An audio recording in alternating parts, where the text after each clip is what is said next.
네, 정부가 아스트라제네카 백신의 혈전 유발 여부 논란과 관련해 안전성에 문제가 없음을 재확인했습니다. 백신 접종이 시작되고 봄 기온이 완연해지면서 주말 외출이 늘어나고 있는 상황인데요. 주말인 어제도 확진자가 400명 넘게 발생해 방역수칙 준수가 여느 때보다 필요하다는 목소리가 커지고 있습니다. 자세한 내용 두 분과 짚어보겠습니다. 김경우 인자대 서울백병원 가정의학과 교수 그리고 김수민 시사평론가 모셨습니다. 어서 오십시오. 네, 안녕하세요. 어서 오십시오. 네. 그러니까 혈전 현상이 이제 피가 응고되는 현상이죠. 백신 접종 후에 네. 나타나는 현상으로 지금 논란이 일고 있는데 정세균 총리가 백신 안정성에 문제가 없다고 재확인했고 내일 검증 결과를 발표하겠다고 한 상태고요. 이 부분은 저희가 내일 지켜보면 될 것 같고 사실 먼저 이제 유럽에서 논란이 있었고 백신 중단까지 됐었는데 유럽연합의약품청이 아스트라제네카 백신과 혈전과 관계가 없다 이렇게 결론을 내렸거든요. 근거를 의학적으로 어떻게 보고 계십니까? 네, 맞습니다. 그동안에 이제 임상 시험을 통해서 의약군, 그러니까 백신이 아닌 가짜 약하고 백신을 직접 준 군을 효과와 이제 어떤 이상 반응을 비교를 했고요. 그리고 나눌 때도 누가 진짜 백신을 맞았는지 누가 가짜 약인지 모를 정도로 해가지고 비교를 해서 이제 특별한 부작용 이상 반응이 더 많지 않다는 것을 확인하고 이제 사용 승인이 허가됐고 이제 최근 들어서는 이제 유럽에서 2천만 명, 그러니까 영국에서 1,100만 명, 다른 국가에서 900만 명, 그래서 2천만 명의 실제 접종 데이터를 가지고 혈전이 어느 정도 발생했는가, 접종을 맞은 군에서 혈전이 발생한 비율하고 접종을 맞지 않은 군에서 혈전 발생률을 비교했더니 오히려 접종을 맞은 군에서 혈전 발생률이 더 낮더라. 이렇게 해가지고 우리가 만약에 백신이 혈전을 일으킨다면은 당연히 백신을 맞은 군에서 혈전이 더 많이 생겼어야 했는데 그렇지 않다라는 것 자체가 일단 더 많이 발생하지 않는다는 것을 시사할 수가 있겠고요. 시간적인 선후 관계 때문에 그러니까 혈전이 생기기 전에 백신을 맞았다라는 것 때문에 이제 백신 접종 후에 모든 이상 반응으로 분류가 되고 있는데 만약에 그렇다면은 그 백신 접종이 혈전을 일으키는 어떤 기전이 무엇인가 이것이 있어야 되는데 이제 뚜렷하지 않거든요. 그러니까 예를 들면은 아나필락시스 그러면은 이제 기전이 뚜렷한데요. 그러니까 백신에 있는 특정 성분에 대해서 과민 반응이 있기 때문에 10만 명 중에 한 명꼴로 과민 반응이 나타날 수 있다.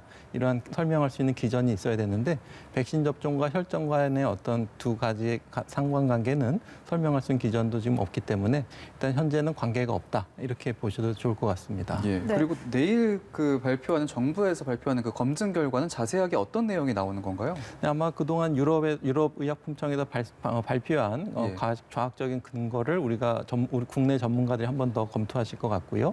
또 국내에서 발생했던 혈전 사례들을 분석해서 만약에 백신이 아니라면은 다른 어떤 요인들이 과연 기여를 했는지 예를 들면은 혈전 때문에 어떤 사망하고 또 관련이 있는지 그러니까 사망은 다른 원인인데 부공 과정에서 우연히 혈전이 발견됐다면은 이것은 뭐 백신과 혈전 간의 관계도 없지만 또 혈전으로 인한 사망의 가능성도 적기 때문에 뭐 그런 것에 대한 정보라든지 또 아니면 다른 혈전 사례들에 대한 어떤 개인적인 사생활 정보를 침해하지 않는 선에서 객관적인 자료로 어느 정도 좀 투명하게 설명은 될 것으로 기대가 됩니다. 알겠습니다. 그래서 교수님과 같은 많은 전문가들이 어제 자정 넘게까지 이 백신 이상 반응과 관련돼서 SNS에서 토론을 벌였습니다. 교수님 말씀하신 대로 이렇게 인과관계가 나오지 않았고 아직까지 이상 반응 사례가 많지 않기 때문에 백신 접종을 지속해야 된다 이런 의견인데 평론가께서는 어떻게 보시는지? 지금까지 유럽에서 접종한 사례를 봐도 한 2천만 건 정도 중에서 25건 정도가 나온 거거든요. 그러니까 가능성도 굉장히 낮다고 볼 수 있고 이것이 A라는 일이 벌어졌을 때 B라는 일이 같이 벌어지면은 상관성이 있다라고 볼 수는 있지만 인과관계가 있다라고 그대로 증명이 되는 건 아닙니다. 현재로서는 인과관계는 나타나지 않는 것으로 드러났는데 또 하나 좀 이 각 의학자분들이 강조하시는 부분이 있었는데 그게 뭐냐면 코로나19 자체가 혈전 관련한 증상을 불러일으킬 수 있다라고 하는 것이죠. 그렇다면 백신을 안 맞고 코로나에 만약에 감염됐을 때에도 혈전이 생기는 이런 현상이 벌어질 수 있기 때문에 여러 가지를 종합해 봤을 때 결국에 그래도 백신을 맞는 것이 더 안전하다라고 하는 그런 설명들을 이분들께서 SNS를 통해서 직접 해주신 것으로 보입니다. 예, 알겠습니다. 이제 국내에서 사례를 보면 20대 남성이 아스트라제네카 백신을 맞고 나서 혈전 발생 사례가 보고가 됐었는데 이게 드문 형태의 사례라고 그러는데 맞습니까?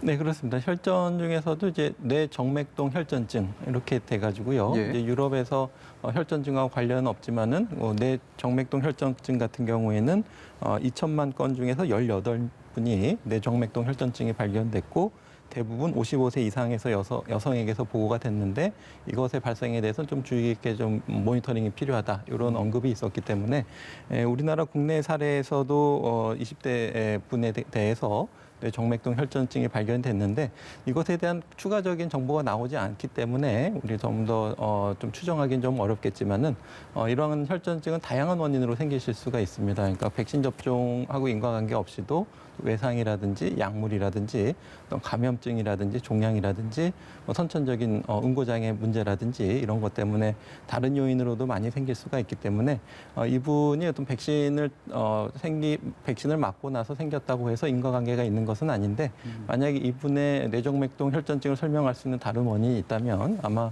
백신과의 인과관계는 조금 더 떨어질 것으로 추측이 되는데요. 이것에 대한 분석 보고도 아마 내일 같이 나오지 않을까 이렇게 기대해 볼 수 있을 것 같습니다. 예. 근데 저는 이게 궁금한 게 왜 아스트라제네카 백신만 고령층에 대한 위험도라든지 부작용이라든지 혈전 이런 얘기가 왜 이 백신에서만 많이 나오는 걸까요? 글쎄요, 지적하신 것처럼 화이자 백신에서도 비슷한 수의 혈전증 보고가 있었기 때문에 두 군 간의 차이가 없고요. 오히려 이제 일반 군에서 혈전증이 생기는 것보다 더 적은 비율로 발생이 됐는데 어떤 과학적인 논쟁보다는 좀 다른 어떤 목적으로 어떤 부작용을 조금 더 부각시키는 것이 아닌가 이렇게 생각이 되는데요. 예. 좀 과학적인 근거에 기반해서 국민들께서 신뢰하셔야 될 것 같고 또 전문가들과 이제 언론들은 이러한 근거를 국민들이 어떻게 이해하기 쉽게 받아들이고 설명해 드릴 수 있을지 이런 것에 대한 보다 좀 고민이 좀 필요할 것 같습니다. 알겠습니다. 지금까지 백신 접종자 모두 67만여 명입니다. 그런데 이 접종자 중에서 30명이 확진 판정을 받았거든요. 이 항체가 형성되기 전에 감염이 된 것으로 보이는데 방역 수칙 준수 중요해 보여요. 그렇습니다. 30명 중에서 접종 후에 7일 이내에 감염이 된 분이 이제 13명이고요. 그리고 나머지는 이제 8일에서 14일 정도 지나서 감염이 되었는데 아마도 이제 접종 전에 감염이 되었거나 혹은 접종을 했는데 그 전에 항체가 형성되기 전에 감염되었거나 이럴 가능성이 대단히 높아 보입니다. 우리가 좀 타산지석으로 삼아야 될 것이 현재는 좀 어느 정도 개선의 기미가 보이는데 이스라엘 같은 경우에 처음부터 접종을 빨리 실시한 나라였었죠. 근데 네. 처음에 접종 실시할 때는 상승세가 오히려 예방접종 이전보다 더 가파르게 올라가는 그런 추세였습니다. 그러니까 결국에 이 접종이라는 것이 뭐 얀센 정도 빼놓고는 2번 정도 다 접종을 해야 되는 그런 제품들인데다가 한 번 접종한다고 했을 때 이제 효과가 빨리 올라가는 건 사실이나 완벽하지는 않기 때문에 네. 결국에는 접종은 필요 조건인 것이지 이것이 충분 조건이 아니다. 접종을 받고도 굉장히 거리두기라든지 이런 부분에서 신경을 써야 한다는 것이 이번에 또 드러났다고 볼 수 있겠습니다. 예. 네. 정말 백신 접종 후에 이제 집단 면역으로까지 가는 그 과정에서의 방역 수칙이 오히려 더 중요한 것 같아요. 네, 그렇습니다. 우리가 예방 접종 후에 이제 어느 정도 최대 항체를 형성하기 위해서는 2차 접종까지 맞으시고 한 2주가 지나야지 우리가 충분한 항체가 형성될 수가 있는데 예. 물론 그렇다고 해도 100% 예방 효과가 있는 건 아니기 때문에 2차 접종을 다 맞춘 후에도 지속적인 방역 수칙 준수가 필요하시겠고 물론 이제 조금 더 어떤 지침은 바뀔 수가 있습니다. 지금 미국의 CDC에서 공고한 것처럼 백신 접종을 맞으신 분들끼리는 뭐 마스크를 착용하지 않고 뭐 사적 모임을 뭐 하셔도 된다라든지 이런 추가적인 어떤 지침이 있을 수는 있겠지만은 백신 접종을 2차까지 마치시더라도 전 국민들이 많은 분들이 접종하시기 전까지는 어느 정도 예방 수칙, 특히 마스크 착용이라든지 다중이용 시설을 할 때 이용하실 때 좀 주의가 필요하실 것 같고요. 지금 보고된 것처럼 1차 접종을 마치신 후에 예. 1, 2주 이내에 또 이제 감염되신 사례들이 좀 보고가 되고 있는데요. 아마도 이제 그만큼 치료 시설에 종사하시는 분들은 항상 확진자분들을 직접 진료하시기 때문에 노출 위험이 높고 또 1차 대응 요원들도 확진자들을 직접 인터뷰하고 이송하고 이런 노출 기회가 많기 때문에 상대적으로 또 좀 노출 위험이 많았지 않았나 이렇게 좀 생각이 되고요. 또 한 가지 좀 이것이 이제 일반 국민들에게 접종이 확대될 때도 예. 모든 국민들께서 접종을 맞기 전에도 그렇고 맞은 후에도 항상 방역수칙 준수를 평소와 같이 잘 지켜주셔야 될 것 같고요.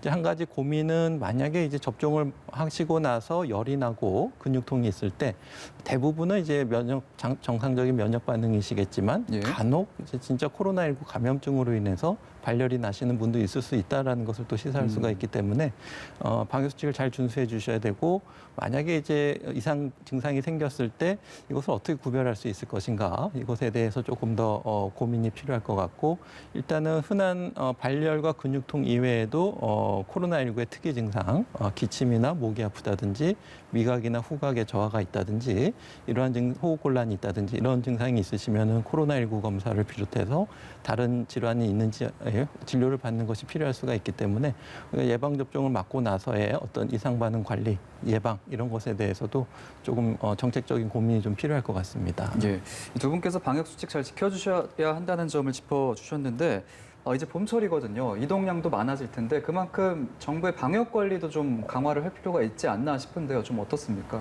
네, 이동량을 좀 살펴보니까 요즘에는 이제 휴대전화를 통해서 데이터 분석을 해서 이동량을 살펴볼 수 있지 않습니까? 예. 수도권이 0.3%, 비수도권 1.4% 이렇게 일주일 사이에 늘어났다라고 하는 것이고 4주째 증가하고 있다 뭐 이런 데이터가 나오고 있는데 예. 사실 이것 자체는 큰 문제는 아닙니다. 날이 풀리면서 그리고 지금까지 여러모로 거리두기를 해오셨던 국민들 입장에서는 이제는 조금 움직이고 싶다라고 생각하시는 건 자연스러운 거고 어떻게 보면 이 수치도 폭증하고 있는 것은 아니다라고 해석을 할 수 있는 거거든요.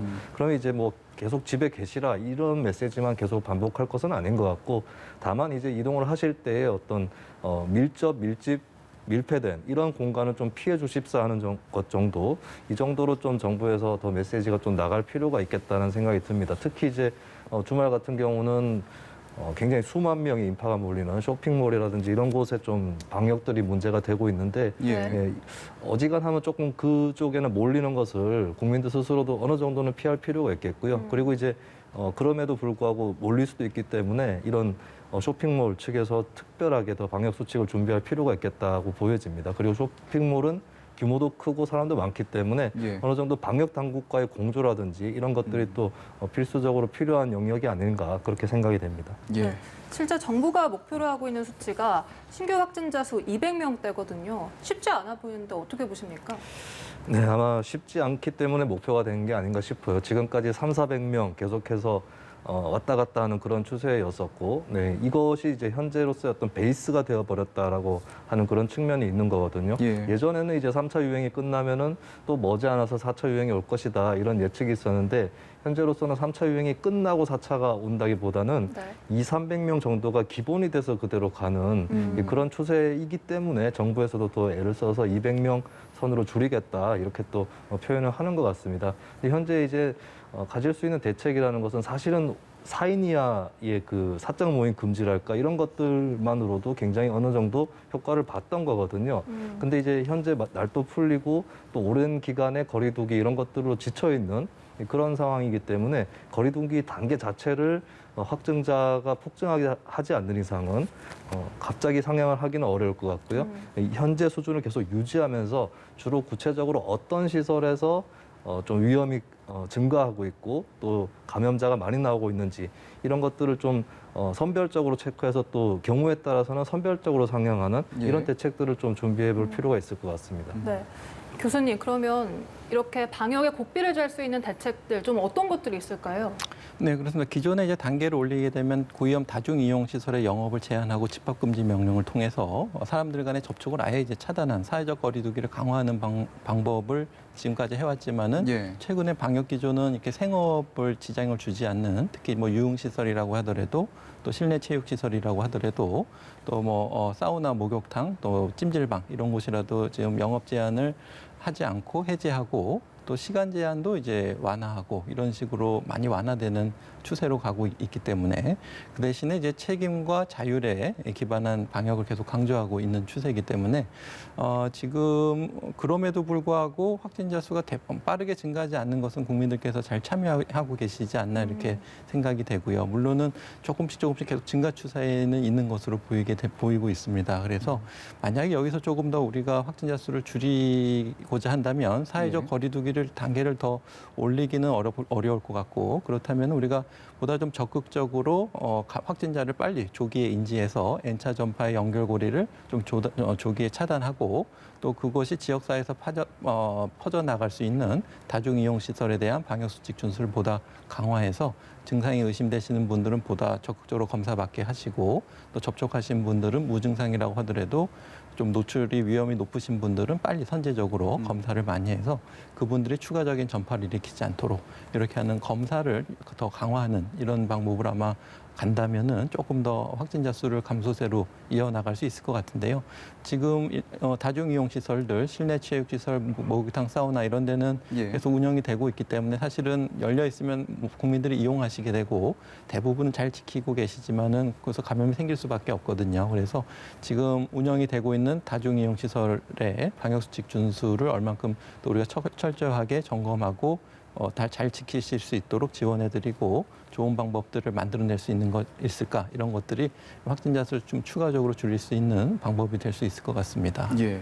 이 요즘 감염 사례를 보면요, 목욕탕에서의 감염이 많아서 이 목욕장업 종사자를 중심으로 선제 검사를 도입한다고 하는데 이렇게 한 업종을 골라서 선제 검사에 들어가는 게 효율적인 방법인가요? 어떻게 보세요? 아무래도 해당 시설에서 계속 확진자가 나왔기 때문에 어느 정도는 필요한 조치다라고 볼 수가 있겠죠. 예. 근데 이제 중요한 것은 이 관계자들이 다 검사를 받고 또 음성 판정이 나온다 할지라도 그 이후에 다시 감염이 된다거나 하는 그런 위험들은 또 열려 있습니다. 오히려 거꾸로 생각하면은 검사 끝나고 나서 내가 음성이니까 좀 안심이 된다 이렇게 생각하는 바람에 더 또 감염이 될 수도 있는 이런 가능성이 열려 있거든요. 예. 그렇다면 이 선제적인 검사는 그냥 검사뿐만이 아니라 전반적으로 이 관계 업체에서 조심해야 된다라고 하는 그런 공공 차원의 시그널로 읽을 필요가 있을 것 같고요.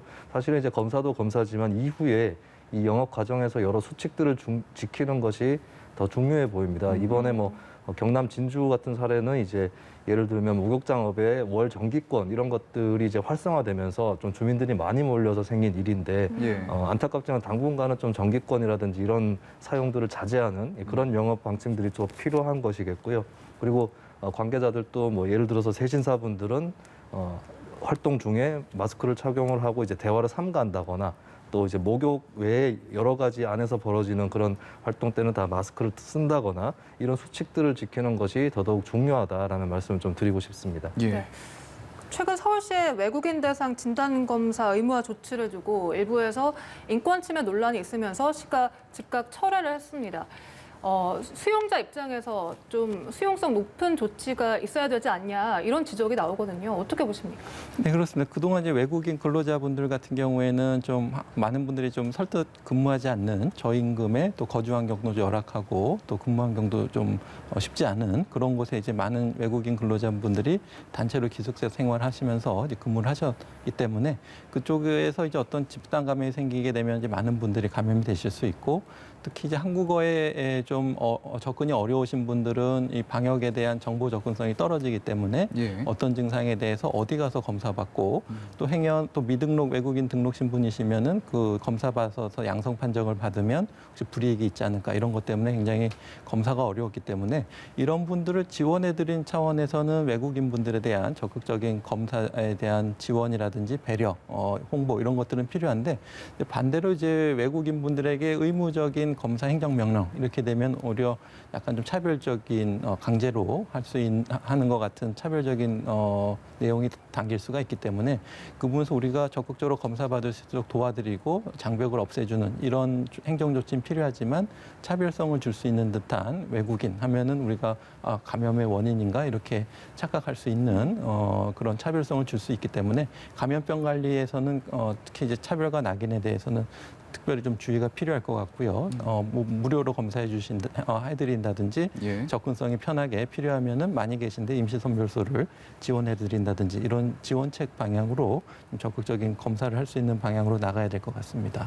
알겠습니다. 이제 개학을 해서 많은 학생들이 등교 수업을 받고 있는 상황인데요. 감염 학생만 560명이 넘게 나왔고 교직원도 59명이 확진 판정을 받았습니다. 수도권 위주의 집계인데 이게 등교 중단 조치가 안 나온 걸로 봐서는 지금 현재 추이가 그래도 안정적인 상황인 건가요? 어떻게 봐야 됩니까? 네, 일단 그래도 감염 사례가 나온 학교는 등교 중단 조치를 취하게 되어 있습니다. 예. 그래서 현재 한 100여 개에 가까운 학교가 등교 중단이 되었고 이것을 이제 전국적 혹은 지역적 차원에서 등교 중단 조치를 할 필요는 없는 것이 그 학교의 이제 역학조사라든지 이런 것들을 해보면 알겠지만 다른 학교에 영향을 끼쳤다거나 이런 경우라면 조금 더 인근 학교로 등교 중단을 확대한다거나 예. 뭐 기초 지역 정도에서 등교를 중단할 수는 있겠죠. 근데 다른 지역에 크게 영향을 끼치지 않는다면 일단은 뭐 그냥 진행시켜도 무방한 그런 차원이 될 것이고 또 이제 작년에 등교를 하지 않는 그런 수업들을 많이 해봐서 알겠지만은 예. 여러 가지 학력 격차라든지 돌봄의 공백이라든지 그런 문제들이 또 제기가 되지 않았습니까? 그래서 이제 직접적으로 좀 악영향이 없을 때에는 굳이 등교를 이제 취소할 필요는 없겠다라고 하는 그런 생각을 또 교육 당국이 하고 있는 것이죠. 네. 사실 사람이 모일 수밖에 없는 집단 시설이 감염에 더 취약할 수밖에 없을 것 같은데요. 실제로 대학교 그리고 거제 조선소에서도 무더기 양성 판정이 나오고 있습니다. 이 집단 시설 맞춤형 방역 수칙 좀 필요할까요, 교수님? 네, 그렇습니다. 같은 업종이라고 해도 노인 환경이 굉장히 다양하고 이용하시는 분들 굉장히 다양하기 때문에 또 지역에 따라서도 사정이 많이 다르고요. 또 건물의 뭐 지하나 위층이냐에 따라서 또 다를 수가 있고요. 또 조선소 같은 경우에도 어떤 환경에서 밀집한 또 접촉이 많이 있는가를 또 추가적으로 확인이 필요할 수가 있기 때문에 우리가 어느 정도 핵심 방역 수칙, 그러니까 유증상자들은 이런 집단 모임이나 출근이라든가 사람을 만나는 것을 자제하도록 하고 적극적으로 검사를 받게 해줄 수 있는 이러한 방역 수칙이 현장에서 어떻게 적용될 수 있을 것인가.